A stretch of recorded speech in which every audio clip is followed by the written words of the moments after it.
की जय। श्री सद्गुरु महाराज की जय। प्रथम लागू दो चरण को, धनी ए न छुड़ायो खिन। लाख तली लाल एड़िया, मेरे जीव के ही जीवन। इन पांव तले पड़ी रहूं, धनी नजर खोलो बातूं।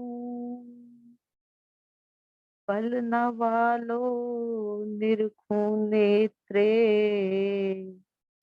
मेरे जीव के ही जीवन।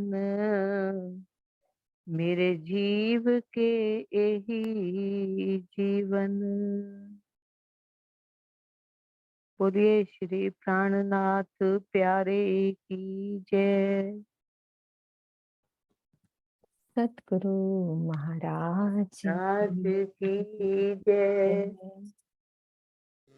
हाँ जी, हमारी 12 तक चुपई हो गई थी। सहूर कर रहे थे हम धनी के मुखार बिंद के गुणों की। तो ये चुपई हम करते हैं शुरू। कहूँ सज्जनता के सनकुली, दोस्ती कहूँ के प्यार।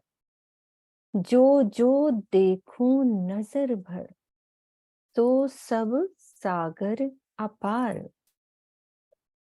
तो इस चौपाई में हमारा क्या दिल में आ रहा है कि सज्जनता क्या होती है और सनकुली क्या होती है ना। तो नीरू को खोलती हूँ मैं। नीरू खोलो आप, क्या दिल में भाव आ रहा है।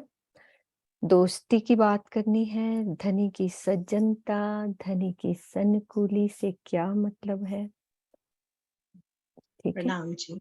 प्रणाम जी। प्रणाम। सुंदर साथ जी, जब हम अपने आत्मा के हृदय में अपने धनी, अपने प्राण प्रीतम के मुख को देखते हैं, तो हमारी आत्मा को क्या दिखाई देता है। हमारी आत्मा को मुख, धनी के मुख की ओर देखकर जो आत्मिक प्रेम दिखाई देता है कि उनकी नजरों से आत्मिक प्रेम बह रहा है और हमारे हृदय में उड़ेले जा रहे हैं। वो कह रहे हैं कि तूने मुझे अपना सर्वस्व समर्पण कर दिया, अब ले प्रेम की धारा मैं बहा रहा हूं। कैसा प्रेम है वो, छपाई दिखाना। एक सेकंड। जैसे एक दोस्त का प्रेम होता है, एक आशिक का प्रेम होता है, निश्चल प्रेम, प्रोटेक्शन वाला प्रेम।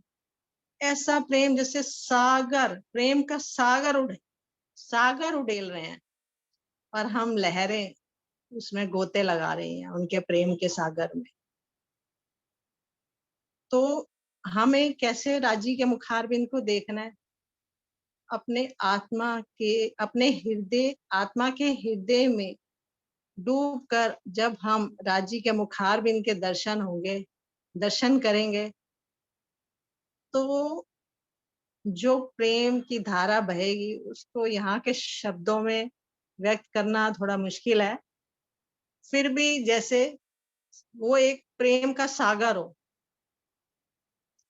जैसे वो निश्चल प्रेम, दोस्ती वाला प्रेम, आशिक वाला प्रेम, हर तरह का प्रेम। वो कहते हैं अब तुझे कुछ चिंता करने की जरूरत नहीं है, तूने अपना हाथ दे दिया मेरे हाथ में, अब मैंने तुझे प्रेम करना है। कैसे कैसे तू अगर जरा सा भी फिसलेगी ना, मैं तेरा हाथ पकड़ लूंगा। तुम मुझे याद कर, मैं तुझे लेके चलूंगा, मैं तुझे जगाऊंगा, तू बस समर्पण कर और कुछ मत कर। तो इतना प्रेम उड़ेल रहे हैं वो कि हम झोली भर भर लेना तो भी बढ़ता ही जाता है, बढ़ता ही जाता है, उसका कोई अंत नहीं है। जैसे सूरज, समझो किसी भी चीज की उपमा देनी इस संसार में उनके प्रेम के लिए संभव नहीं है शायद। वो सागर हो, सूरज हो, चंद्रमा हो, किसी भी चीज की, पूरा ब्रह्मांड हो, पूरे ब्रह्मांड की भी तुलना दे देंगे तो वो भी कम पड़ जाएगा उनके प्रेम के आगे। मेरे को तो यही भाव लगता है। जैसे हाँ राजी जी, कुछ। हाँ जी। कुसुम दीदी बोलो। हाँ जी नीरू, बहुत अच्छे से समझा दिया। प्रणाम दीदी। हाँ ये जी जो बेटा। दोस्ती हमें मतलब इस संसार की या लौकिक दोस्ती की तरह नहीं समझना चाहिए, क्योंकि जो ये दोस्ती होती है तो स्वार्थी होती है। आज हमने उनका काम कर दिया तो वाह वाह, नहीं करेंगे तो हम बुरे। लेकिन धनी जी जो एक बारी प्रेम कर लेते हैं, एक बारी हाथ थाम लेते हैं, तो उसको वो जिंदगी भर निभाते हैं। मतलब उनकी दोस्ती ऐसी है जो कि हमेशा शाश्वत रहेगी और अनंत है। उनका प्रेम भी अनंत है। यहाँ की जो दोस्ती वगैरह ये तो सब स्वार्थों पे है। इसकी एक चुपाई भी आती है ना कुसुम दीदी, दोस्ती की है ना, जो दीदी पीछे तो भाई दोस्ती कोई भी नहीं करो याद रहता, तो भी तो मेरे मेरे सच्चे सच्चे यार। यार, है ना, ऐसा कुछ है ना। और खोलो चित्रा कि सज्जनता का क्या मतलब है, मतलब कि कैसे राजी महाराज की मुखार बिंद पे क्या सज्जनता दिख रही है ना। सज्जनता से मुझे सुंदरता ये लगता है। अच्छा कुसुम आंटी बोल रहे हैं, पहले आप बोलो। नहीं, हाँ बोलिए चित्रा जी, आप बोलिए। कोई बात नहीं, कुसुम दीदी पहले बोल लो, फिर आप वो भी नहीं, बोलो। कोई ऐसी बात नहीं है दीदी, एक ही बात है। हम्म, तो सज्जनता से स्वामी जी ने जो एक शब्द लिखा ना अपने भावार्थ में, पतिपना, जैसे नीरू जी ने बताया ना कि प्रोटेक्शन, तो पति का क्या करते हैं यहाँ पे, वो प्रोटेक्ट करते हैं हमें, है ना। तो वो मुझे बहुत अच्छा लगा उन्होंने जो प्रोटेक्शन वर्ड यूज किया, कि राजी हमारी जिम्मेवारी ले लेते हैं, मतलब पूरी की पूरी हमारी उन्होंने जिम्मेवारी ली हुई है। तो कल किसी सुंदर साथ ने एक एग्जाम्पल दिया था कि देवचंद्र जी की गठड़ी उठाना, वो पति पना निभाना, श्यामा महारानी की आत्म है श्री देवचंद्र जी।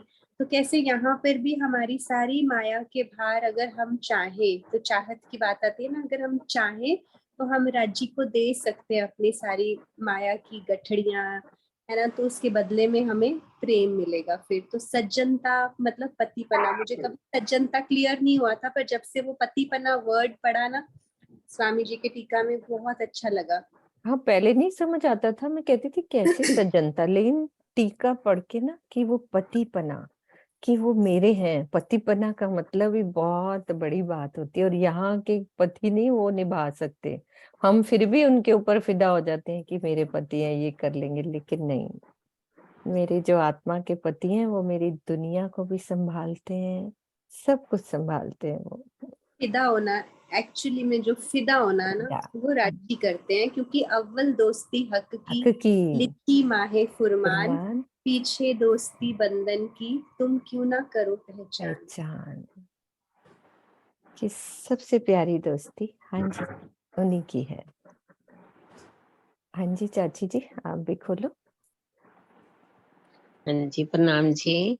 प्रणाम नहीं जी। मैं तो एक क्वेश्चन नहीं कह रही हूँ भाई, सही बात है राजी पति पतिपना निभा रहे हैं, लेकिन ये तो हम दावा तो कर रहे हैं हमारे पति और पतिपना निभा भी रहे हैं, लेकिन हम अपनी तरफ से पत्नीपना कहाँ निभा रहे हैं, हम तो यहाँ वाले पति के लिए पत्नीपना निभा रहे हैं, हाँ तो उसको वो कैसे करना है ना। प्रणाम जी, यही पूछना वो चाहती तो बात है। कमियां बहुत हैं, बस ये तो राजी मैं की अपनी बात कर बुखार। रही हूँ, अपनी हाँ बात कर नहीं रही हूँ। सभी की यही है, क्योंकि नहीं राजी नहीं की आप लोग तो खैर फर्क तो है ही, खैर ये तो मैं नहीं कहूंगी, बराबर बात तो नहीं है, आप लोग नहीं तो बहुत निभा रहे हो, है ना। तो नहीं क्या नहीं, करना चाहिए बस ये बता रही हूँ, नहीं, मैं तो पूछ रही क्या हूँ क्या करना करना चाहिए चाहिए हमें है ना, पत्नी पना निभाने के लिए।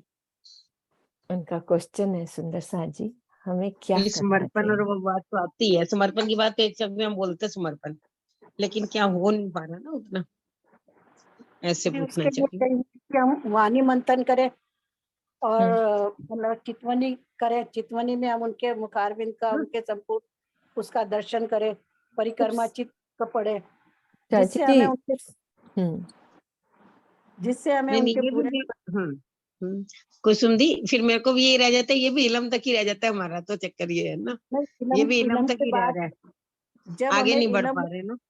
नहीं, जब हम्म हमें इलम आ जाएगा, पूर्ण पहचान हो जाएगी, तो हमें उनसे प्यार भी होना शुरू हो जाएगा धीरे धीरे। जब इलम से ही, तो जब हमने जाना कि उनका मुखारविंद इतना सुंदर है, तभी हमारे मन में भाव आया ना सारा कुछ। तो जब हमें इलम, पहले तो हमें नॉलेज इलम से ही होगी, इलम नहीं होगा तो हम कुछ पहचान कर ही नहीं सकते। जैसे हमें हमें ये पता हो कि भाई मीनू कैसी है, जब तक हमें ये नहीं पता होगा तो हम उनसे प्यार कर ही नहीं सकते। जब हमें पता चलेगा वो कैसी है, व्यवहार कैसा है उनका, वो कैसा है, तभी हम उनसे प्यार करेंगे ना। तो पहले तो हमें इल्म ही लेना पड़ेगा। इल्म के जब तक नहीं होगा, जब तक तो हम कुछ भी नहीं कर सकते। प्राची जी, एक मोटी सी बात ये है कि जिसको हम याद करते हैं ना, बहुत ज्यादा हरदम याद करते रहते हैं ना, तो उसके गुण आने शुरू हो जाते हैं। एक ये दुनिया का एक मोटा सा बात है, जिसको मैं रोज याद करूंगी, उसकी बातें करूंगी, है ना, हरदम यही करती रहूंगी, तो उसके गुण आएंगे। तो उसके गुण कैसे हैं? यदि वो पतिपना निभा रहा है तो हमें भी वो गुण आने शुरू हो जाएंगे। ये नहीं हम कह सकते कि उनके जैसे हम हो जाएंगे, लेकिन उनका एक अंश, एक सुहागिन का दावा वो आना शुरू होएगा। ऐसी बात नहीं है कि चितवन हम कह रहे हैं इलम वाली, लेकिन वो चितवन पहले क्या करते थे, हम तो इलम वाली भी नहीं करते थे। पहले कैसे हम क्या करते थे? कुछ भी नहीं करते थे। कम से कम ये स्टार्ट तो हुआ ना, सही बात है, बिल्कुल है सही ना। बात है, पहले फर्क तो बिल्कुल है नहीं ही करते। ना। क्या करते थे हम ना, फर्क तो वाणी है, की एक फर्क तो चौपाई, है। एक चरण को भी नहीं हम लेके बैठ। अब क्यों राजी करा रहे हैं? वो पतिपना अब निभा रहे हैं राजी, और हमारे को ऐसी ही शोभा दिए जा रहे, कर वो ही रहे हैं। सारा प्रपंच उन्हीं का ही है, बस हमें तो आनंद आना शुरू हो गया। कि जैसे होता है ना, एक अंदर से बहुत मीठा सा एक आनंद आता है ना वाणी की एक चौपाई बोलने से, तो वो शुरू तो हुआ ही है ना। जैसे हम बिल्कुल। बाह्य आंखों से भी किसी को देखते हैं तो उसके प्रति भी प्रेम आ जाता है ना। हम बारी बारी देखें किसी भी एक चीज को तो उसके प्रति भी हमारा प्रेम हो जाता है, और वो जो प्रेम है उसकी आंखों के थ्रू दृष्टिगोचर भी हो जाता है। अब हमें सुंदर साथ से ही प्रेम हो गया है हमारा, यही बात हो गई है। हाँ जी, नरेश जी को भी खोलती हूँ। अनु, एक मिनट, अनु दीदी को खोल दो पहले, और फिर नरेश जी आपको भी खोलती हूँ। जी, सुंदर सा जी प्रणाम जी। जी। पतिपना तो राजी निभा रहे हैं हमारे साथ, और हमें निभाने के लिए पति को तो जानना पड़ेगा ना पहले कैसे हैं। उसके लिए ज्ञान जरूरी है। पतिपना को निभाने के लिए पहले पति को जानना पड़ेगा कि वो उनका स्वभाव कैसा है, वो कैसे हैं, दिखने में कैसे हैं, कहाँ रहते हैं, उनके साथ कौन रहता है, सब हमें जानना पड़ेगा। वो ज्ञान के साथ हम जान पाएंगे, और ज्ञान से जानेंगे तो ही उसका चितवन भी कर पाएंगे। राम जी संत साहब। बिल्कुल। हाँ जी, राज दीदी कुछ कह रहे थे आप? प्रणाम जी। मैं भी यही कह रही थी, जैसे अभी हम आधे घंटे के लिए बैठे हैं, वाणी तो पढ़ी सुबह भी, लेकिन कुछ ना कुछ उसका अंश दिल में चलता ही रहता है कि हाँ मैंने आज ये पढ़ा था, मेरे ऊपर उसका क्या असर हुआ। उस असर को इस समय अगर हम देखेंगे ना, वाणी जब बैठे हैं आधे घंटे के लिए बैठे हैं, तो अंदर इतनी मतलब स्थिरता आ जाती है ना उस समय। फिर दुनिया जो आसपास का कुछ भी माहौल नजर नहीं आता, सिर्फ नजर कहाँ रहती है, राज्य के चरणों में ही रहती है। तो यही तो उनकी दोस्ती है। उनकी वेव्स ने हमें अपनी तरफ खींचा तो सही, पहले इलम से खींच लिया, फिर आप ऐसे खींचेंगे। कहीं ना कहीं तो वो अपना प्यार की तरंगे हमारी तरफ भेज ही रहे हैं ना, जो हमें अंदर तक छू रही। ये नहीं कि नहीं छू रही, बिल्कुल छू रही। होती है, ये सब महसूस कर रहे हैं। उनकी पता क्या ही ना, नहीं चला कोई आधा खाली ना घंटा गया कैसे हो इन। गया, हाँ, ये हमें पता ही खिलवत नहीं से चला। कोई खाली नहीं जाएगा चाची जी। कोई खाली ना गया इन खिलवते, कछु लिया हक का भेद। कछु यानी कि एक बूंद भी हक के भेद का पता लग गया ना, तो वो इश्क के कैद में आ ही जाएगा। आएगा ही आएगा। ऐसा नहीं है, क्यों बब्बू? नहीं ऐसे तो खैर खुद जी थोड़ा राम सा जी, महसूस प्रणाम होता दीदी। ही है हर मैं समय। ये सोच रही थी ना कि जैसे दीदी कह रही है ना कि इलम है ना, हम इलम को क्या समझ के बैठे हुए कि अहंकार आएगा। नहीं नहीं नहीं, इलम तो वो बिल्कुल है ना, नहीं, इलम तो वो है सच्चा ना, इल्म राजी तो कह रहे वो ही है, वाणी में अंगार आएंगे। सच्चा इल्म कि मतलब अंगार जैसे, नहीं रहना ही है। हाँ, जैसे यहाँ पे मान लो एक भोली सी पत्नी है, शादी हो जाती है अब लड़के के साथ, तो वही तो पतिपना निभाता है कि इसको तो कुछ पता नहीं है अब घर का। जब सारा सामान ला के देना, घर का काम भी उसके साथ करवाना, तो फिर उसको भी तो प्रेम हो ही जाता है ना उससे। तो पतिपना तो राजी निभा ही रहे हैं, निगहबानी कीजिए और मेरे खासे बंदों पर, कि हमारी प्रोटेक्शन के लिए जबराइल और असराफिल 2 फरिश्ते भी उन्होंने भेज दिए कि माया में जा रही है, इनकी निगहबानी भी करना। इससे ज्यादा पतिपना राजी और क्या निभाएंगे क्या हमारे लिए? निभाएंगे, ये अच्छी नहीं। बात करे है ना, हाँ, असराफिल जबराइल। भेज दियो दो अमर निगे पानी कीजिए मेरे खासे बंदों हासे पर। बंदों ये पर। पतिपना ही है ना, बाकी तो सब इलम तो हम कह रहे हैं, लेकिन इससे हम समझ सकते हैं ना कि क्या पतिपना है राजी का। कितनी हमारी प्रोटेक्शन के लिए राजी को, कि अगर गलत कर रही है तो इनको समझाना, वाणी की तरफ इनको लगाना, ये सब राजी का। ये हमारे हाथ में तो कुछ है ही नहीं है। हम कह रहे हैं ना कि हम कुछ कर नहीं पा रहे, तो हम गाते भी हैं, मेरे अवगुण चित्त न धरो पियो मेरे अवगुण चित्त। हम तो अवगुणों की खान है। ਇਹਨਾਂ ਨੇ ਤੇ ਕਦੇ ਮੁੱਕ ਮੇਰੇ ਅਵਗੁਣਾਂ ਵੱਲ ਨਜ਼ਰ ਨਾ ਕਰੀ, ਇਹਨਾਂ ਨੇ ਤੇ ਕਦੇ ਮੁੱਕਣਾ ਹੀ ਨਹੀਂ, ਪਰ कदे तेरा नहीं। मेरा वास्ता इको घर दा है।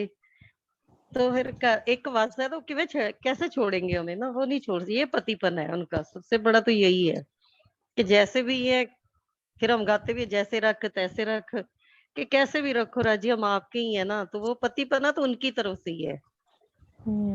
हम कुछ नहीं कह सकते कि हम इलम लेके क्या हो रहा है या कैसे जानने। ये तो सिर्फ इलम तो राजी ने इतना दिया कि तुम दुल्हा मैं दुल्हन और न जानू बात, इश्क सो सेवा करो पिया सब अंगो साक्षात।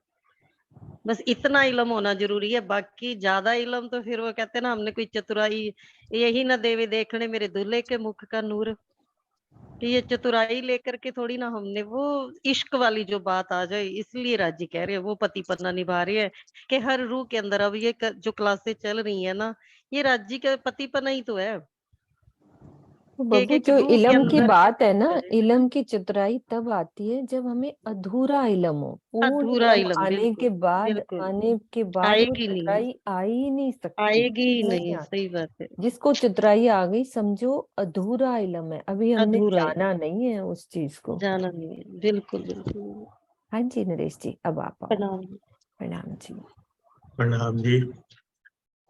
बहुत ही अच्छा सभी ने सखियों ने पतिपना सजनता का बड़ा अच्छे से एक्सप्लेन कर दिया। कल बल्कि मुझे दुख हो रहा था, राजी ने पता नहीं मैं उठ ही नहीं पाया, और आखिरी जब खोला तो 10 मिनट में सुन पाया। चित्रा जी बड़ा अच्छा एक्सप्लेन कर रही थी वो रस सागर के बारे में। और रात को मैं वही सोच के सोया था कि रस सागर के हिसाब से राज्य की मुख्य किस्म होता है कि उसमें सारे सारे रस, राज्य जो भी एक्शन लेते हैं, जो भी चीज करते हैं परमधाम में, उनकी एक ही टारगेट होता है कि मेरी रूहें रिझ जाए।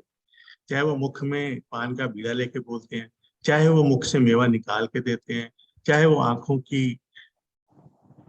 टेढ़े तिरछी नजरों से देखते हैं, मतलब जो भी करते हैं उनका एक ही मकसद है, मेरी रूहें बस रिझ जाए। और रूहें सोचती हैं उसके बाद जब रिझाती है तो रूहें सोचती हैं कि भी हम रिझा रही हैं, जबकि वो इश्क राजी का दिया हो। तो इस तरह से अभी जैसे पतिपना की वाक्य में पतिपना एक्चुअल में वही निभा रहे। यहाँ वाला स्वार्थ है, यहाँ एक स्वार्थ है। वो कहते हैं कि मैं निस्वार्थ, मैं तेरे से प्यार कर रहा हूँ, तो मुझसे कर ना कर, मैं हमेशा तेरी जिम्मेदारी ले, उसमें कोई शक नहीं। अब आई थी बात नेक्स्ट बड़ी इंपॉर्टेंट, जो अरुणा जी ने कही कि हमें क्या करना है।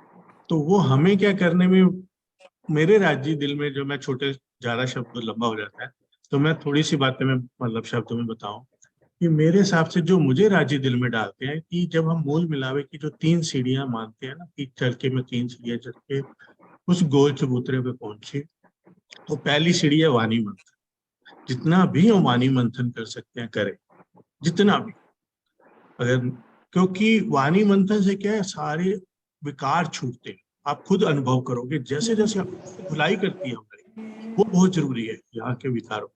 दूसरी सीढ़ी में मानता हूँ चर्चनी की 25 पक्षों में, वो राज्य की मेहर से कोई कमी नहीं, 2 बैच आपने चलाए यहाँ। किरण प्रणामी जी ने 2 बैच चलाए, सोनिया जी ने कोई कसर नहीं छोड़ी। मेरा मतलब है गिनती को छोड़ो, शोभा तो मेरे को लगता है ये सुंदर सा जहाँ बैठे हैं इस हमारे इस बैच में सबको। और तीसरी सीढ़ी में मानता हूँ चितवन।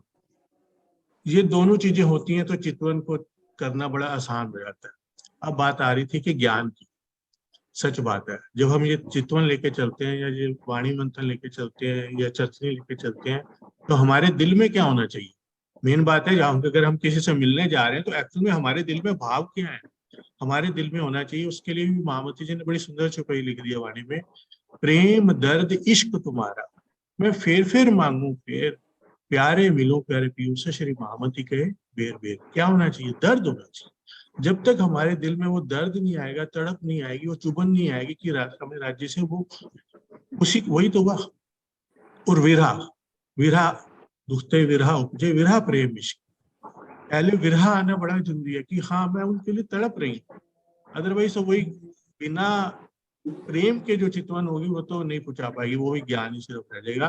तो हमारे दिल में मतलब ज्ञान एक लिमिट तक ठीक है, हमें अधूरा ज्ञान भी नुकसानदायक होता है, हमेशा कहा जाता है पहचान से ही सेवा होती है। सरकार भी कहते थे कि पहले पहचान, आपके पास जब ज्ञान से पहचान होगी तो फिर दिल में विरहा, प्रेम, दर्द, विरहा, वो ये तीन चीजें बड़ी इंपॉर्टेंट है। ये चीज लेके अगर हम राज्य से मिलेंगे तो क्यों नहीं उनका मुखारबिंद हमारी इस हृदय में आएगा। तभी तो फिर सागर में उन्होंने कह दिया, जब आपके दिल में ये आत्मा लेके जब चितवन करेगी तो उसके आत्मा के दिल में राजश्यामा जी की जुगल जोड़ी की धाम हृदय में शोभा विराजमान हो जाएगी। और फिर क्या होगा, अंतस्करण आत्म के जब है से समाया, तब आत्म पर आत्म में कुछ अंतर ना रहा, कोई अंतर नहीं रह जाएगा। वो परात्म जैसी हो जाएगी, वो जुगल स्वरूप की शोभा को दिन रात अपने अंदर अनुभव करेगी। और प्रणाम जी, इसके बाद एक और छपाई उसी में आगे उन्होंने लिख दी कि ये सब हम नहीं कर रहे, सबसे पहले ये परात्म के दिल में आता है, ये जो हम सब कर रहे हैं, क्योंकि नहीं मैं आ जाती है ना, इलम चाहते खूबी है कि कभी बोली उन्होंने छपाई, अदरवाइज मैं आ जाती है। तो उससे नेक्स्ट पे ही सागर में ये जो छपाई आत्म अंतस्करण के, कि भी सबसे पहले परात्म के अंतस्करण में ये बात आती है, और वह परात्म के अंतस्करण में कौन डालता है, राज्य का दिल। हम जानते हैं ना, जो बात है पहले राज्य के दिल में आती है, फिर परात्म के, और फिर आत्म, और फिर जीव के दिल में, फिर वो चलता है। तो बिना राज्य के मेहर से, बिना राज्य की उससे हम ये कहें हमने सब कुछ कर लिया, नहीं, टोटल नो। मैं तो आ गई तो सब खत्म, जितना किया कराया टोटल खत्म, मैं इतनी सी भी प्यार थे। बस पिया जी तुम्हारी साहिबी तुम ही रखो, आप इश्क दीजो मुझे अपना, तो उसे करो, मतलब यही टारगेट। प्रणाम जी।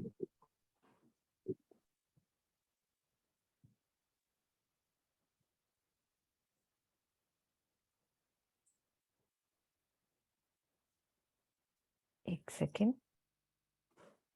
हाँ जी म्यूट था मेरा।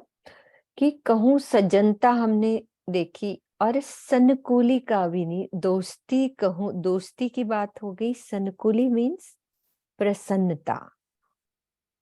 सबसे ज्यादा प्रसन्न कौन होते हैं? राज्य के मुखार बिंद पे जो प्रसन्नता की बात झलक आती है, कैसे उसको हम बताएंगे कि सनकुली है ना। सज्जनता की बात हुई, दोस्ती की बात होगी, और ये वाली बात भी होगी जो नरेश जी ने बहुत अच्छे से समझा दी कि जो जो देखूं नजर भर, सो सब सागर अपार। प्रसन्नता की बात भी थोड़ा सा वर्णन करते हैं कि कैसे प्रसन्नता उनके मुखार बिंद पे, उनके मुखार बिंद के गुण का वर्णन। बोलो सुंदर सा जी, चांद दीदी। प्रणाम जी सुंदर साथ जी। मैं तो आज बड़ी शर्मिंदा होकर के बैठी हूँ, शर्म आ रही थी मुझे इतनी ज्यादा।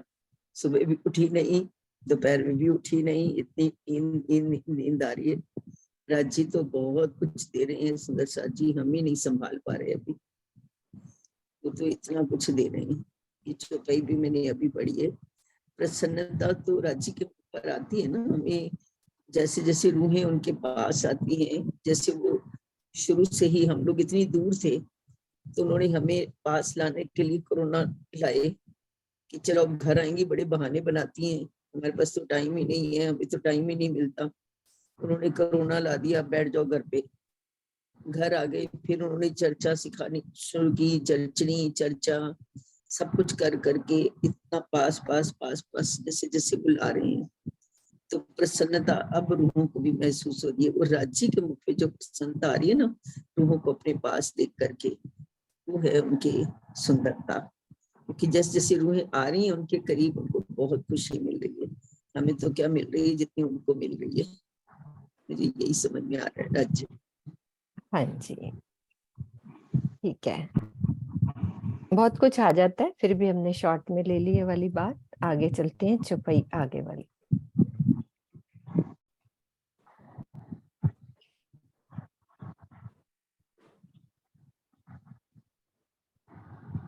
हाँ जी चांद दीदी, आपके यहाँ से थोड़ी पंखे की आवाज आ रही, आप अपने आप बंद कर लो थोड़ा सा, है ना। सागर कहूं पाक साफ का, के कहूं आबदार।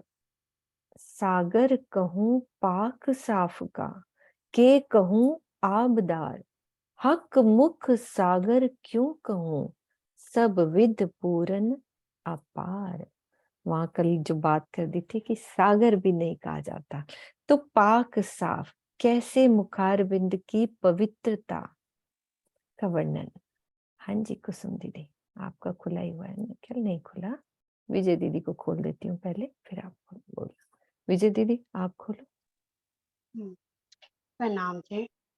अभी ऊपर ही सागर पहली चौपाई में ही राजी महाराज के जो है पूरे मुखारबिंद के गुणों के वह सज्जनता, सलूकी, दोस्ती, पतिवना, कितना सुंदर उसका भाव। अब यहाँ पर भी क्या कह रहे हैं कि राजी महाराज के मुखारविंद में कितने गुण हैं, कि गुणों से भरपूर है। इसका वर्णन कैसे कर और इनकी उपमा हम कैसे दें? सागर कहूँ या पाक साफ, उनका जो है मुख जो है सागर, उज्ज्वलता के समान चमकीला सागर की क्या उपमा दूं? इसके लिए तो शब्द भी, यहाँ के शब्द भी नहीं है। तो यहाँ पर क्या है, पवित्र प्रियतम के जो है पतिव्रता, उज्ज्वलता या सागर की उपमा। यहाँ पर एक और उपमा दी गई, कांति मानवता की उपमा दी गई।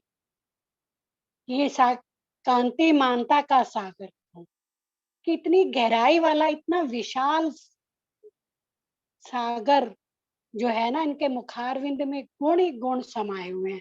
इसकी उपमा दे दी या मुखारविंद की शोभा का, ये गुणों के सागर की उपमा राजी महाराज के मुखारविंद को जो है गुणों के सागर की उपमा दी गई है। यह पूर्ण अंत है जो इसमें जो है राजी मुखार गुण जो है वो तो अनंत गुण है, जो मुझे यहाँ तक विधि समझ में आया। हाँ जी बिल्कुल बिल्कुल। और भाव लेते हैं, थोड़ा सा और क्लियर करते हैं। पाक साफ और आबदार, आबदार क्या कहते हैं? कांति में, क्या हम यहाँ के हिसाब से आप पर समझेंगे? चमकीले को नहीं आएगा, चमकीला शब्द, चमकीला कहूँ, चमकीला राजी माँ के मुखारविंद में चमक, नूर कितना।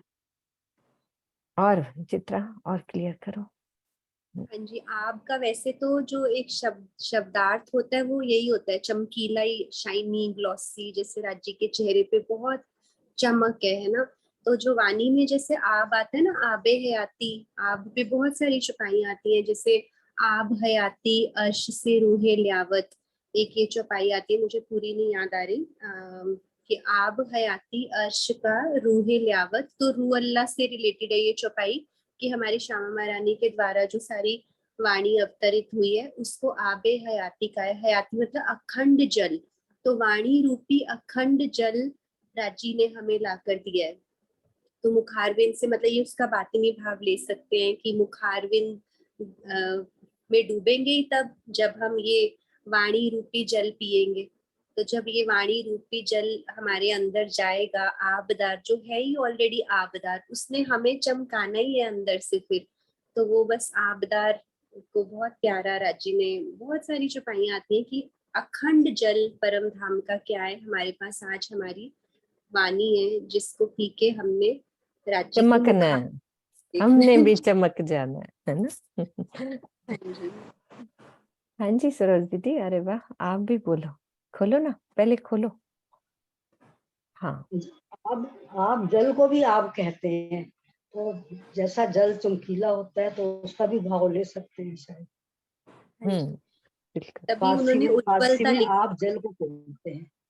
हाँ जी आप सही कह रहे हो, तभी वो उज्ज्वलता लिखा हुआ है, क्योंकि जल उज्ज्वल होता है ना, तो उज्ज्वलता है।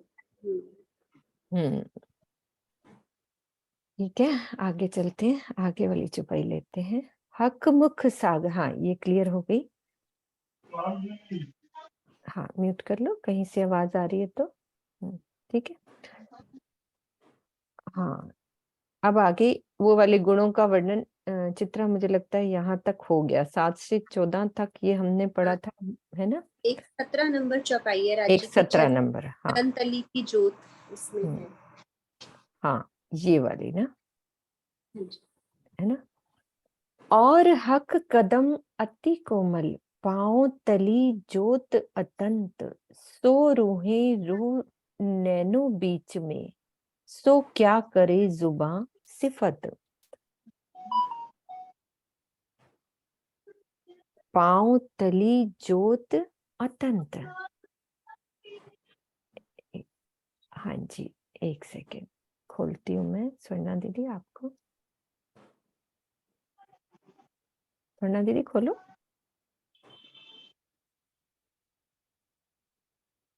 आवाज नहीं आ रही ना स्वर्णा दीदी? एक सेकेंड, नहीं आ रही उनकी आवाज। स्वर्णा दीदी दोबारा से आओ, आपकी आवाज नहीं आ रही। और क्या दिल में आ रहा है सुंदर साथ जी इस चौपाई का? और हक कदम अति कोमल, पांव तली जोत अतंत। पांव तली जोत अतंत, सो रहे रू नैनो बीच में। ये वाली तो क्लियर है ना विजय दीदी? हाँ बोलो आप। हक कदम अति कोमल। राजी महाराज के चरण तो क्या उपमा दो यहाँ पर, कितने नरम और कोमल है। क्योंकि यहाँ पर उपमा देने के लिए ना मुझे तो शब्द ही नहीं समझ आते कि उनके जब अपने उनके चरणों को अपने हाथों में लेके जब अनुभव करते हैं, तो कितने नाजुक उनके जो है चरण है। और आगे आती है चौपाई, पांव तली ज्योत उज्जवल।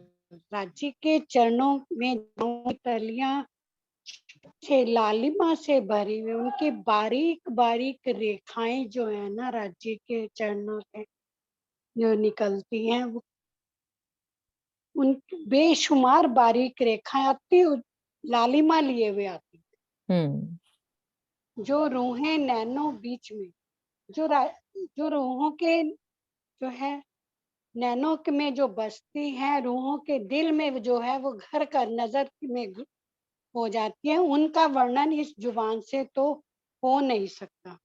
मतलब इतनी जी महाराज की, जैसे कई बार आप लोगों ने समझाया भी है कि बारीक रेखाएं,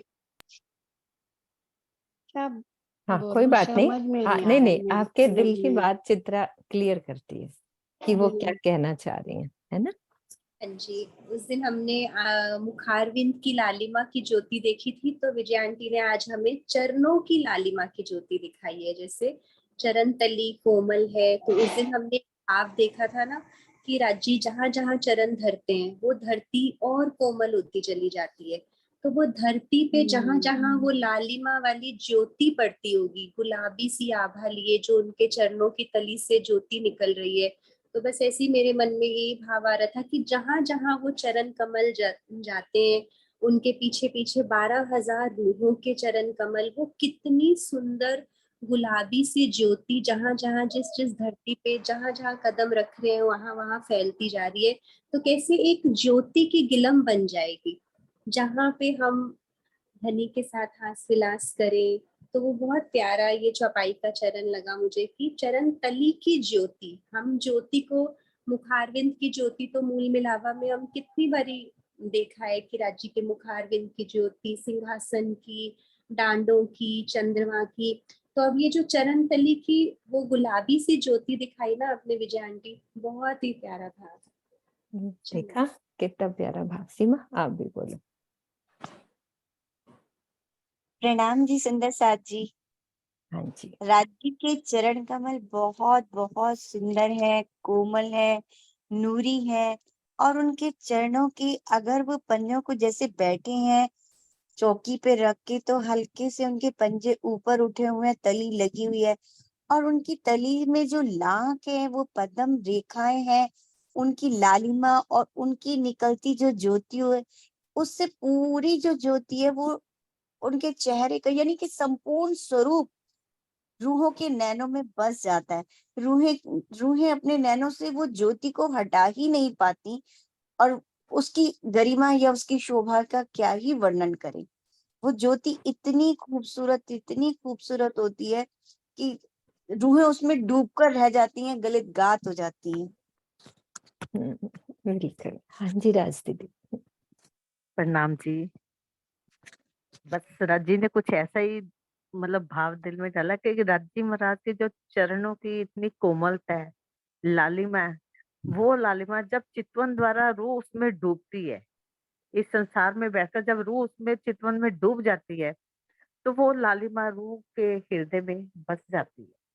तो उससे रूह का चेहरा भी उतना ही लाल हो जाता है, उसमें लालिमा आ जाती है, वो राज्य की लालिमा में जाके फिर गरक हो जाती है। हम्म, प्रणाम जी। राम जी। हाँ जी गणेश जी। बस वो मेरे दिल में भी वही बात है, चित्रा जी ने बड़े अच्छे से एक्सप्लेन कर दिया, वही बात थी मेरे दिल में, राज जी ने बड़ा अच्छा एक्सप्लेन कर दिया कि कैसे वो चरणों की ज्योति निशान से एक ज्योत सी रह जाती है उसके 12,000 रूहों का, फिर बहुत उसके प्यारा बाद वर्णन कर दिया। और इसमें एक बात और नीचे बड़ी अच्छी है, दूसरे पार उसकी चौथे चरण की थी, सो रूह नैनो बीच में, सो क्या करे जुबा सिफत। उसमें नीचे भावार्थ में बड़ी अच्छी एक मतलब वही चीज है कि जो चीज हमारे नेत्र हृदय का और मुख नेत्रों का दर्पण होता है, कि जब ये शोभा हमारे दिल में आ जाती है तो वो नैनो में हर वक्त, सो रूहे नैनो बीच, हर वक्त नैनो में ये शोभा समाई रहती है। और नैनो में कौन सी शोभा समाती है? जो हमारे हृदय में होती है। वो क्यों, नैन क्या है? हृदय का दर्पण। और वो जो नेत्रों में आ जाती बात, वो मुख पे ऑटोमेटिकली झलकती है। और मुख को क्या किया गया? नेत्रों का दर्पण। तो वो मुख राज्य का वो सब चीजें, अब मतलब रूहों के मुख से ये चीज बयान होनी चाहिए इतने दर्शन करके शोभा के। उनका मतलब एक रूह इस शोभा को उनके नैनो, सो रहे रूह नैनो बीच में, तो क्या करे जुबा से, तो इसकी जुबान से शब्द करना बड़ा सिफत मुश्किल। नहीं हो सकती, बिल्कुल सही बात है, यहाँ की जुबान से हम उनकी सिफत को नहीं कर नहीं सकते। मतलब वर्णन नहीं कर सकते।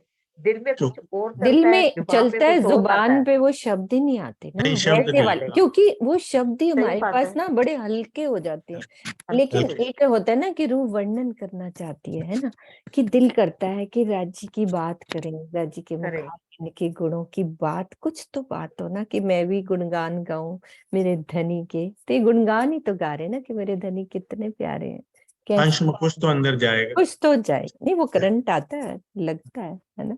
जो खाली नहीं या खिलवते, जो आपने कहा, अगर इतना हाँ, करवा अजीब अपनी कष्ट मेहर लिया से ये सब हसत करवा लिया। रहे हैं, तो तो कुछ तो अंदर जाएगा ही जाएगा। कुछ तो करंट बनेगा ही ना, बनता है, ऐसी हल्का नहीं मेरी पत्नियां कुछ कोशिश कर रही हैं, चलो मैं कुछ तो अपनी नजर भर के देख, मेरी ठीक है, अर्धांगिनी वो अंदर कुछ। से तिरंगे देते तभी तो कुछ तभी बोला हाँ, जाता टूटी हाँ जुबान से बिल्कुल, बोला जाता वही है, वही वही वैसे वही नहीं दिल में बोल डाल, सकते। है। कोई शक नहीं, वही दिल में डालते हैं। तभी तो ठीक है। उन्होंने कह दिया कि भी सागर से भी उपमा मैं क्यों करूं, इस सारे मुखार की शोभा का वर्णन करने के बाद लास्ट में भी उन्होंने बोला ना, शायद 15वीं है या कुछ है, कि भी मैं सागर भी कैसे कहूँ, सागर से भी ज्यादा ठीक है सुंदर सा जी। अब अपन आगे जितनी चुपाई हो गई थी उसके आगे वाला लेते हैं। ये बिलखने वाली हो गई थी ना, अब यहाँ से चुपाई है ना। चित्रा 18 तक हमारा सहूर चलना था, अब ये चुपाई आगे अपन लेते हैं, सब मिलके सहूर करते हैं। इन नैनो सुख बका ना देखिया, सुनिया हादियों के मुख, सुनी बानी जुबा कह ना सके, जुबा कहे देखिया सुख। मैंने इस संसार के नेत्रों से सुख देने वाली अखंड शोभा को नहीं देखा है, उसे केवल युगल स्वरूप श्री राज श्यामा जी के मुख से सुना भर है। और सुनी हुई वाणी को यह जिह्वा भला कैसे कह सकती है। इन नैनों से देखी हुई सुखमयी शोभा का ही यह जिह्वा वर्णन कर सकती है। इस चौपाई में यह प्रश्न उठता है कि क्या श्री महामती जी ने परम धाम या युगल स्वरूप को नहीं देखा है, और यदि नहीं देखा तो परिक्रमा प्रकरण 3 में ऐसा क्यों कहा गया है कि अब चितवनी से कहत हूं जो देत साहिदी अकल। क्या इन दोनों कथनों में विरोधाभास है? फिर क्या समझा रहे हैं कि श्री मुखवाणी में कहीं भी विरोधाभास नहीं है। ब्रह्मी ज्ञान में विरोधाभास का प्रश्न ही कहाँ उठता है। आवश्यकता होती है उचित समायोजन की। कैसे? किरंतन में प्रकरण 73 में चौपाई 7 और 8 में कहा गया है कि जो सुख परात्म को होता है वह आत्मा को पूर्ण रूप से प्राप्त नहीं होता। इसी प्रकार जो सुख आत्मा के अनुभव में आता है वह यथार्थ रूप में जीव तक नहीं पहुंचता, और जो सुख जीव को प्राप्त होता है वह अंतःकरण तक पूर्ण रूप से नहीं आता। तो अंतःकरण का सुख यथार्थ रूप में वाणी द्वारा पूर्ण रूप से व्यक्त नहीं होता, जैसा कि अभी हमें व्यक्त ही नहीं हो पा रहा ना, जो अंदर बात चल रही है। तो श्री राजी महामती जी के धाम हृदय में विराजमान होकर जो कुछ भी कह रहे हैं उसे तो आत्मा पूर्ण रूप से अनुभव कर ही रही है, यानी देख ही रही है। तो किरंतन में फिर से ये प्रकरण 117 में ये बात स्पष्ट रूप से कही गई है कि आत्मा और धनी नाही जुदा काहीं जाहीं अरस माही, नाही जुदा काहीं जाहीं अरस माही, मिले रूह भेले दिल एक हुए। अरस परस सभी एक हो गए हैं, हक अरस परस सरस सब एक रस, वाहिदत खिलवत निस्बत न्यामत।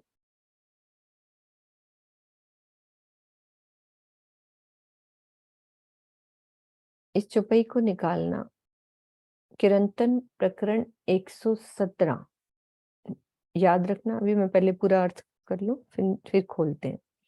किंतु जीव को अनुभव तो आंशिक रूप से ही होगा। बाह्य आंखों द्वारा दृश्य पदार्थों का ही जिह्वा रसना द्वारा कथन हो सकता है, इंद्रियातीत पदार्थों का नहीं। जो अनुभव जीव के अंतःकरण को हो रहा है वह श्री महाराज जी की जिह्वा से यथार्थ रूप में कैसे कहा जा सकता है।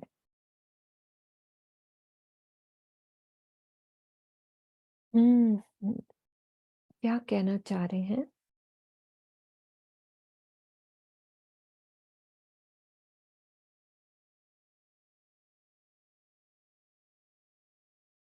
क्या दिल में आ रही है बात सुंदर साथ जी कि वो क्या कहना चाह रहे हैं इस चौपाई में?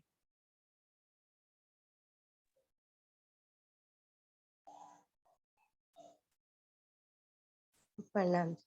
प्रणाम जी दीदी। प्रणाम जी। हाँ जी बोलो। अरस परस सरस ये चौपाई है। तो ये तो इंद्रावती जी जो मेहराज जी के तन से जो बैठ करके जो बातें कह रही हैं वो कह रही हैं कि मतलब जितना उनकी आत्मा देख रही है शोभा श्रृंगार राज्य के पूरे परम धाम के, वो जीव इस जिह्वा से इस जुबान से उतना वर्णन नहीं हो रहा है, थोड़ा ही वर्णन कर रही है कि वाणी में हम सब आत्माओं के लिए थोड़ा ही शब्द अंश रूप में वर्णन हो रहा है। वहां जो देख रही है वो वर्णन नहीं करे, तो वो तो धनी के साथ अरस परस सरस मतलब एक रूप हो गए हैं। राजी और वो दोनों एक हो गए हैं, लेकिन उतना वर्णन नहीं हो जो सुख ले रही हैं। अभी बोली ना या वाहिदत निस्बत खिलवत। तो निस्बत खिलवत, वो खिलवत मत वो तो एक हो गई है। तो वही यहाँ हमको थोड़ा सा उतना समझ नहीं आ रहा है, लेकिन ऐसा लग रहा है कि और रस परस सरस यही हो, एक रस हो जाना मतलब सिर्फ राज्य हो, राज्य ही राज्य, वो अपने को भी राज्य ही समझ रही है। तो यही हमें समझ में आ रहा है, खिलवत निस्बत न्यामत। प्रणाम जी दीदी। हाँ श्रीनिवास जी चौपाई निकाली आपने प्रकरण 117? मैं निकालू नहीं तो एक सेकेंड। हाँ जी अनिल भैया खोलो। 1 मिनट पहले खोलो अनिल भैया। प्रणाम जी। प्रणाम जी।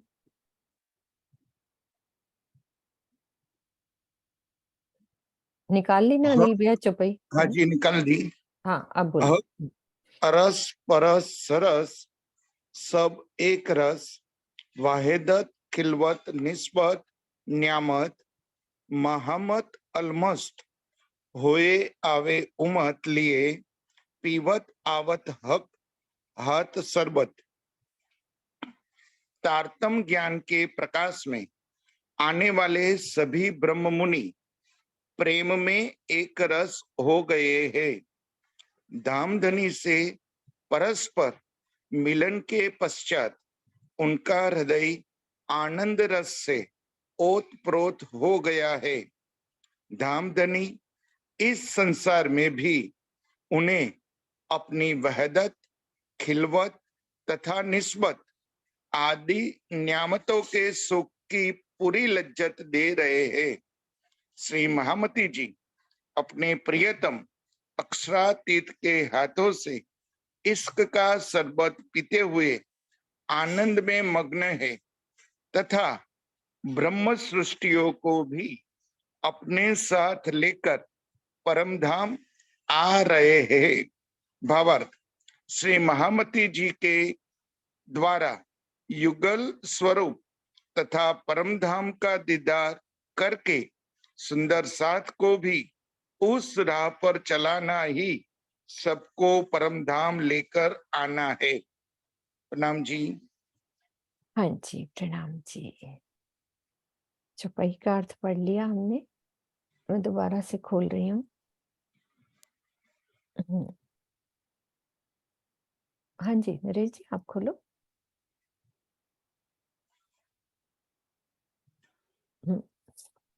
काफी डिटेल में उन्होंने भावार्थ में भी बता दिया और अर्थ में भी।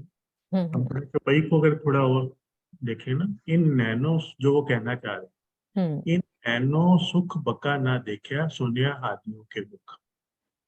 श्री महामती जी ने तो सब कुछ उनके अंदर देख ही लिया। देख ही लिया, आके बैठे। तो वो ये बताना चाह रहे हैं कि एक जैसे ना पहले दो चरणों में उन्होंने कहा कि इन नैनो सुख जो यहाँ मतलब वो तो चितवन में रूह के नैनो से ही सब कुछ देखा जाता है। तो इन नैनो सुख बक्का ना देखा सुनिए हादियों को, जो मुझे हादियों को मुख श्री धनी श्री देवचंद्र जी भी तो सुनाते थे, सारा चितवन से बताते थे। कहते थे कि इन जनरल तो ये है कि भी जो हादियों के मुख से है वो हम सुनते हैं। अब सुनी वाणी जुबा कह ना सके, वहां का इतना वर्णन था, इतना वो जो सुनी वाणी है वो कितना कहेंगे, कुछ ही तो पाठ कहेंगे, जैसे वो नीचे आया ना कुछ कुछ पाठ, और आत्म से आत्म का, आत्म से फिर जीव के, तो उतनी वाणी ये वाली जीव नहीं कह पाएगी जितना उसने ग्रहण किया। जितना पर आत्म ने ग्रहण किया, पर आत्म से फिर जितना आत्म ने ग्रहण किया, आत्म से फिर जीव, और जीव की वही ये जवानी है वो उतना नहीं कह पाए। जुबा कहे देखिया सुख, तभी उसमें नीचे कह दिया कि चितवन से देखो एक चौपाई आई है इसके अंदर। तो वो कह रहे हैं जुबा कहे देखिया सुख, जो देखिया सुख जो मैंने चितवन से देखा, उस बात को जुबा ज्यादा अच्छे तरीके से बयान कर पाती है सुनी हुई वाणी के अलावा। जो चीज मैं देख रही हूँ, मान लो मेरे सामने ये बहुत बड़ी बिल्डिंग है या मेरे सामने ये जितनी यहाँ की शोभा है, ये मैं देखते हुए ज्यादा बयान कर सकती हूँ। मान लो मैं यहाँ इस समय मॉर्निंग में बैठा हूँ, जो शोभा मुझे यहाँ से इतनी सुंदर दिख रही है, क्योंकि अब मैं ज्यादा अच्छे से बयान कर सकता हूँ क्योंकि अब मैंने देखा है। और अगर मेरे को कोई कहे कि यहाँ की चीज ऐसी थी, यहाँ ऐसा है, कुतुब मीनार ऐसा था, कुतुब मीनार बड़ा ऊंचा है, तो उस चीज को मैं उतना बयान नहीं कर पाऊंगा अनलेस एंड अनटिल जब तक मैं कुतुब मीनार के पास जाके देखूं, हाँ इसकी शोभा ऐसी है। खुद उन्होंने मोटी सी बात नरेश जी, ये हमें क्या शिक्षा दे रही है कि हम चितवन में इस चित्त को, जो बात हम सुन रहे हैं ना, जो बात समझ रहे हैं हम, जो भी श्रृंगार में वर्णन चल रहा है, महामती जी सब कुछ हमें देना चाह रही हैं, कितना अच्छा समझा रही हैं, लेकिन फिर भी हम उस बात को कितना तब कहेंगे जब खुद अपना अनुभव लेंगे, तो वो वाली बात अच्छे से वो शब्द निकलेंगे कि हाँ ये मैंने ऐसे देखा है ना, उस चीज को अच्छे से वर्णन कर पाएंगे। तो वो कह रहे हैं कि चितवन करो, कि जितना हम कर रहे हैं, पढ़ रहे हैं, तो इसलिए चितवन सबसे ज्यादा जरूरी हमारे लिए ये ये शिक्षा बात है कि भी आप इसको चितवन से ही अच्छे से कर पाओगे, जहाँ की जुबान माँ की शोभा का वर्णन नहीं कर पाएगी, नहीं कर हाँ पाएगी। बिल्कुल बाबू, तुम्हें कोर्स दिया हुआ है हाँ मैंने, जी। बोलो। अच्छा हाँ अच्छा, प्रणाम दीदी। और हाँ जी कौन? दीदी, एक इससे मुझे तो सेकंड, यही हाँ हाँ, एक मिनट, चित्रा कुछ बोल रहे हो? हाँ जी, वो जो इसमें किरंतन की दूसरी चौपाई आई है ना, मैंने वो निकाली। अभी पहले हाँ, बब्बू ये ने बब्बू बोल दे रहे, दी। फिर आप बोलना। हाँ ठीक है बब्बू, बोलो। दीदी, इससे यही छुपाई से समझ आ रही है ना कि देख करके ऊपर सारे हमने सागर पढ़ लिए, सज्जनता का, प्रसन्नता का, दोस्ती का, संकुली का, मतलब हम ध्यान तो सारे सुंदर साथ मिलके करें, लेकिन जब हम देख के करेंगे तो कितना सहूर होगा उस चीज का। मेरे को तो ये लगा कि ऊपर वाली छुपाइयों से ये छुपाई रिलेट होगी कि अब जो पढ़ लिया, अब उसको नैनो से भी देख लो, फिर उसका वर्णन कितना होगा। राजी कह रही है, अभी तो हम पढ़ के देखो कितना उसका वर्णन कर पा रहे हैं, थोड़ा सा। सब सुंदर साथ मिलके भी देखो कुछ इतना सा वर्णन हुआ, तो कह रहे जब नैनो से देख लोगे तो फिर कितना उसका सुख मिलेगा उस चीज का। तो मुझे तो यही लगा कि ऊपर जो सागर हमने पढ़े हैं तो उसको देख भी ले। तो वही तो चितवन पे तो जोर डालना है कि जब दिल चितवन करे वही है। तब बैठो, तब बैठो, तब उसी चीज को दिल में उतारे अपन। हाँ जी चित्रा, आप उसका बोलो। जैसे सारा वर्णन तो कंप्लीट है, बस वो किरंतन की जो चौपाई आई थी ना बीच में, उसमें नाही जुदा काहीं जाहीं अर्स माही, मिले रू भेले एक दिल दिल एक हुए, तो कलूब किबला भया मकबूल अल्लाह कया, अव्वल आखिर मिले एक हुए न जुए। इसका अर्थ है, स्वलीला अद्वैत परम धाम के अंदर कहीं भी जुदाई नहीं है। मेरी आत्मा ने जब धनी का दीदार किया तो दोनों यानी कि मेरे और धनी के दिल मिलकर एकाकार हो गए। मेरे दिल में धनी के विराजमान हो जाने से मेरा दिल पूज्य स्थान बन गया। धाम धनी अक्षरातीत ने मेरे धाम हृदय में विराजमान होकर लीला करने के लिए मेरे हृदय को स्वीकार किया। परम धाम में मैं और धनी अनादिकाल से एक थे। इस जागनी ब्रह्मांड में भी दोनों मिलकर एक रूप हो गए। इस प्रकार हमारे बीच जुदाई नहीं रही। तो ये समझाने की कोशिश करें कि जो कलूब मोमिन दिल क्या कलूब, उसी को उन्होंने किबला मतलब मंदिर बना दिया, पूज्य स्थान बना दिया। और वही पूरा भावार्थ बाकी तो सुंदर साथ में अच्छे से एक्सप्लेन कर ही दिया कि ये होगा वही जब हम साक्षात दीदार कर लेंगे। तो चितवन करके दीदार करने के बाद ही, क्योंकि हम यहाँ भी दुनिया में कहते हैं ना कि मैंने अपनी आंखों से देखा है, ये झूठ कैसे हो सकता है। तो तब तक पूर्ण विश्वास नहीं आएगा जब तक आंखों से ना देख लें। बिल्कुल ठीक है सुंदर साथ जी, अपन चौपाई और आगे लेते हैं।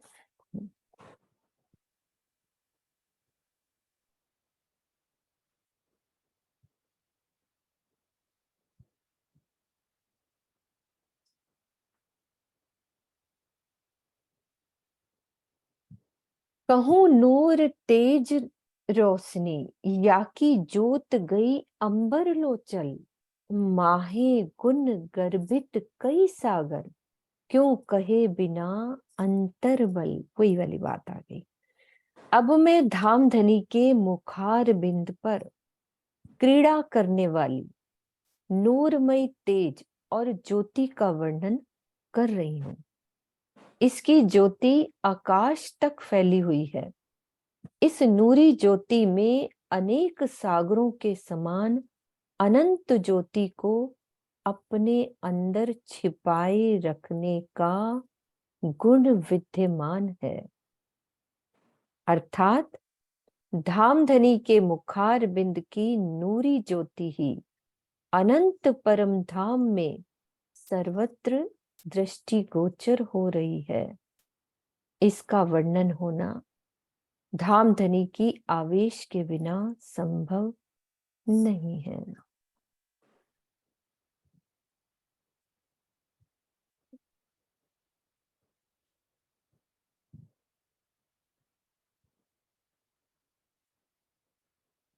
दीदी दोबारा पढ़ दो।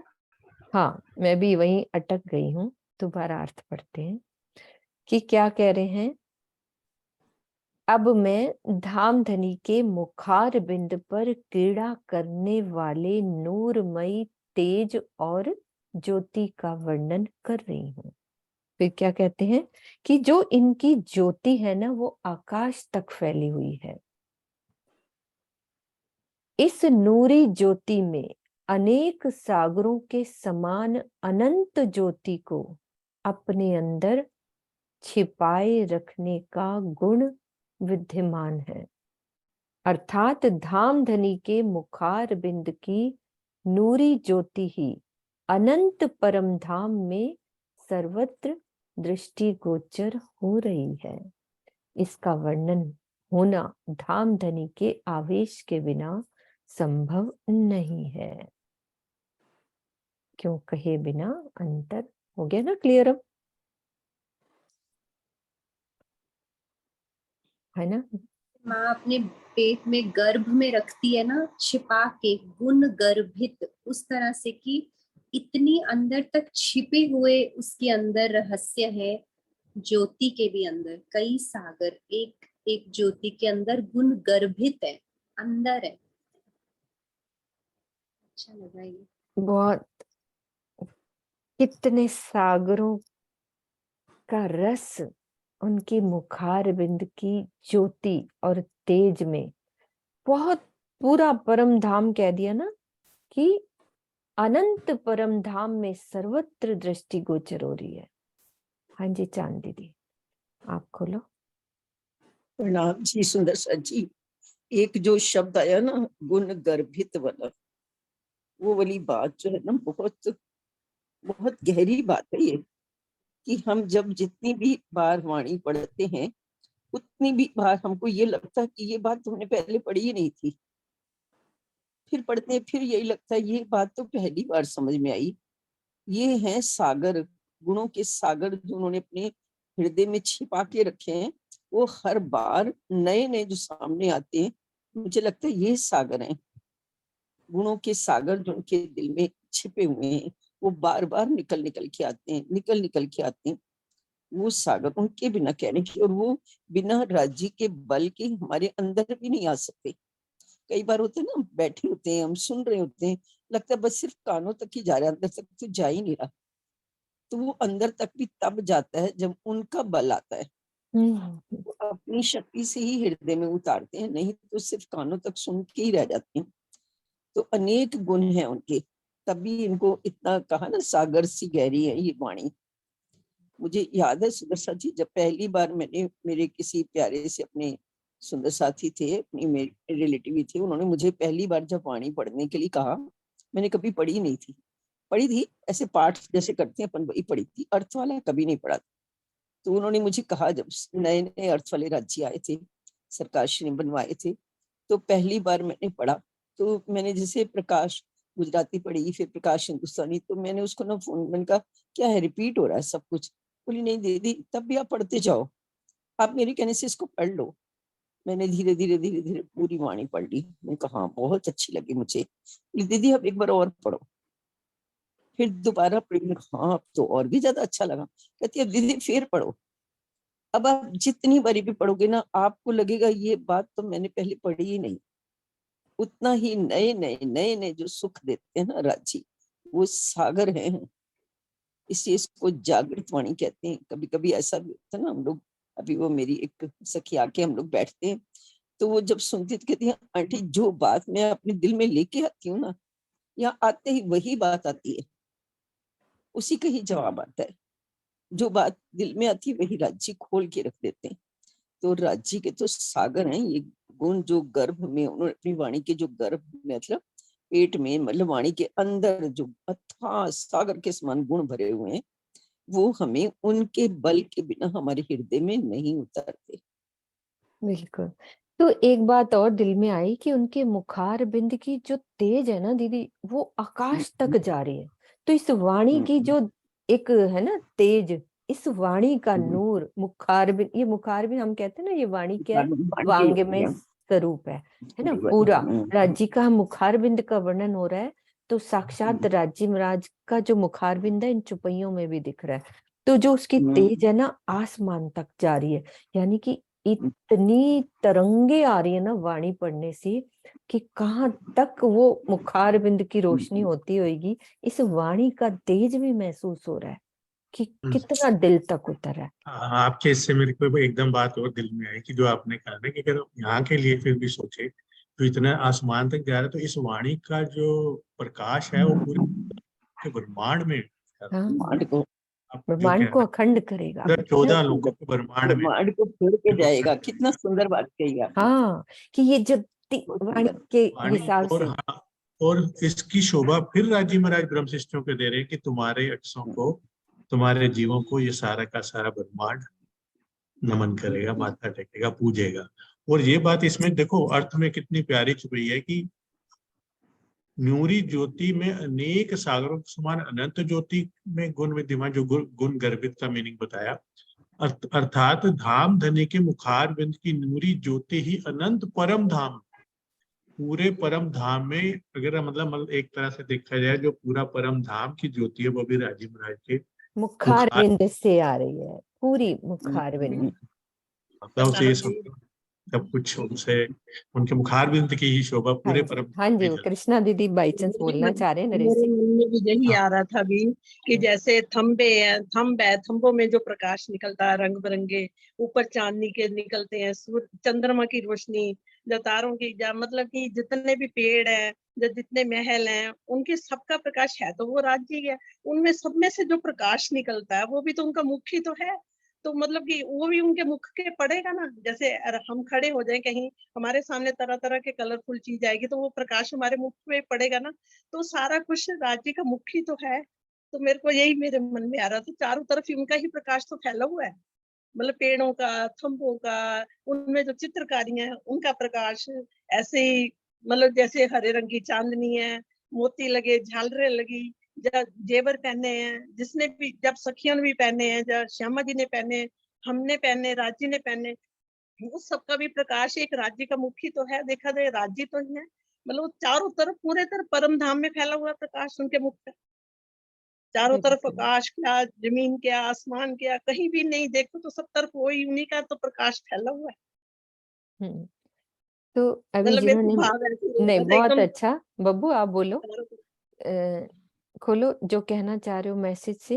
और नहीं, प्रणाम बस जी। वो दीदी कह रहे थे ना, तो मैंने कहा राज्य का मुखार बिंद हाँ कह रहे हैं ना कि ज्योति है, तो राज्य है, सब कुछ परम धाम में है ही, राज्य से सब कुछ नूरी, हाँ, मोटी सी बात तो मुखार कि बिंद, परम मोटी सी धाम बात आई किससे दिमाग है? राज्य से है कि राज्य से है ना। और मार्फत में तो अकेले हाँ, राजी जी। राज्य मार्फत ही का राज्य, है ना, और कुछ है ही नहीं। अच्छा, ज्योति है संजीवनी ही जी क्या राज्य। कह रहे हैं? नाखून। हाँ, सब सुंदर साथ के मैसेज आते ना तो बोले तो अच्छा लगेगा, तो मैं पढ़ भी देती हूँ, है ना। और प्रणाम जी के शुद्ध शीतलता देगी संसार को, है ना। राज दीदी बोल रही है, मुझे लगता है ना। ठीक है सुंदर साथ जी। नीलम मिड्डा जी लिख रहे हैं कि ये हाँ ब्रह्म बोलो। सृष्टियां रूहें हैं, ये सारी की सारी गोताखोर बन के वो मोती को ले आएंगी। नीलम मिड्डा जी अपने मुखार बिंद से बोलो, कितना अच्छा लगेगा, है ना। मेरे धनी तो बोलते हैं हर रू के मुख से कि सब बोले। मम्मी को भी खोल दो एक मिनट, चित्रा तुम को होस्ट दिया हुआ है ना, वो कुछ बोलना चाह रही है।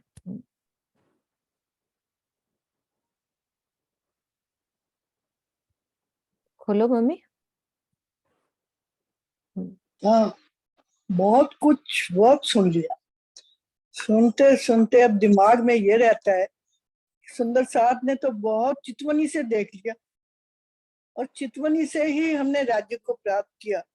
और क्या हुआ, कितनी चमक, कितनी उनके पूरे परम धाम में उनकी चमक, उनकी सुंदरता, उनकी शोभा, उसका वर्णन, हमारे वर्णन में इतना वर्णन तो हम वर्णन कर करके भी नहीं कुछ पा सके, तो क्या कर सकते हैं।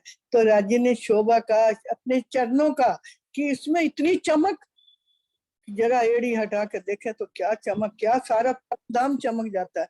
मैं तो ये सुन के बहुत दिमाग होता है, राजी महाराज हमें भी इस रास्ते से लगा दो। और दो हम लाइन उसी सुना दो, वो वाली 2 लाइन सुना दो जो आप बोलते हो ना, सागर भरिया बोलते हो ना, वो सुना दो। कौन सी सागर सुनाओ, मुझे जो आप याद है। सुनाते हो ना किरंतन, कौन सा सुनाती है मम्मी, वो क्या नाम है? सखीरी तेज भर्यो खीरी आकाश। तेज भर्यो, क्योंकि लाइन वही चल रही है, इसीलिए आप सुना मैं दो।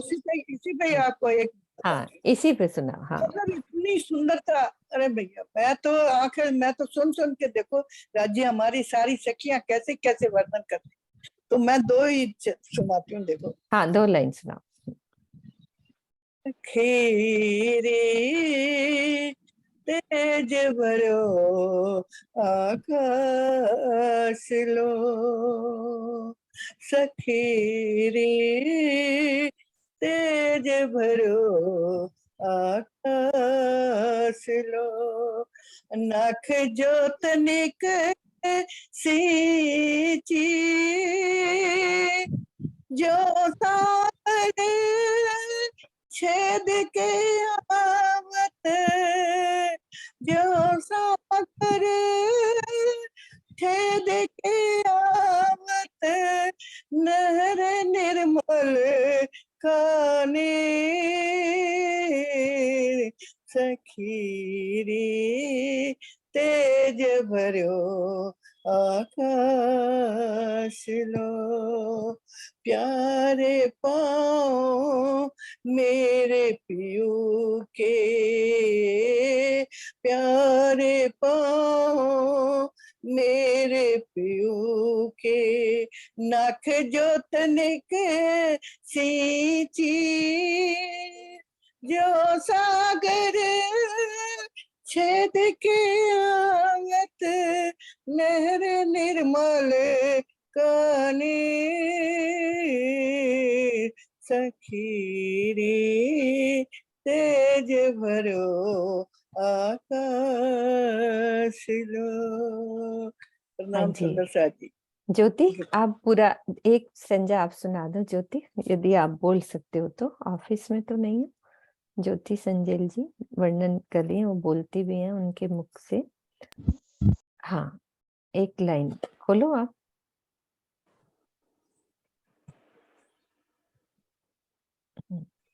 प्रणाम जी दीदी, उनको खोल दीजिए। अच्छा, तुम्हें खोल रही हो। अच्छा ज्योति, एक मिनट ज्योति रेज हैंड करो। हाँ, ज्योति 2-2 हो रही है ना। अच्छा ठीक है। प्रणाम जी। प्रणाम जी। ये वाला क्योंकि चरण दूसरा उन्होंने वो सही नहीं बोला ना। एक सेकेंड मेरा उनको ना बच्चा रो रहा है, एक पता नहीं ये डिस्टर्ब करेगा शायद। अच्छा, कोई बात नहीं, है ना। हाँ, मैं एक मिनट मम्मी को म्यूट कर दो। हाँ रक्षा बोलो। आंटी ने बड़ा ही प्यारा बोला है, मतलब। हाँ बोलो, एक मिनट ज्योति को बोलने दो। अच्छा ज्योति, दिक्कत हो रही है? अच्छा, बच्चे की वजह से। कोई बात नहीं, सुनेंगे। ज्योति का मेरे पास पूरी रिकॉर्डिंग भी है इसी वाली किरंतन की। बहुत प्यारा उन्होंने बोला हुआ है, तो उनके भाव भी थे। वो बच्चा उनको डिस्टर्ब कर रहा है, तो फिर कभी सुन लेंगे उनसे। ठीक है सुंदर साथ जी, अपन चौपाई दोहराते हैं हम।